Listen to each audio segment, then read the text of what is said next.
Hi guys, ito yung product na magugustuhan nyo. Panoorin nyo.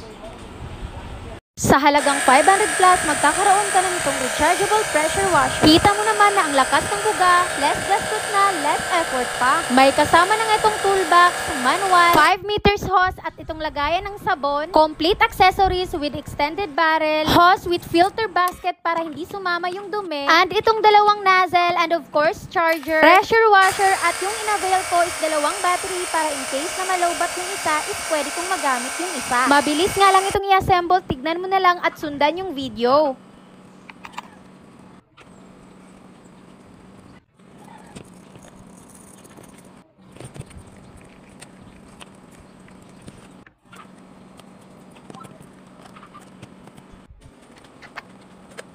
O, diba, ang bilis lang nitong ma-assemble? Mas mapapabilis na nga ang paglilinis ng kotse, motor, at iba pa. Amazed na amazed talaga ako kasi tignan mo naman, nilagayan na siya ng sabon, kaya naman balance yung gula. Less gastos na din sa car wash at dahil portable ito, kahit timba-timba lang ay pwede mong dalhin kahit saan. Worth it talaga to, kaya kung naghahanap ka din ng pressure washer, ilalagay ko yung link sa yellow basket. Go!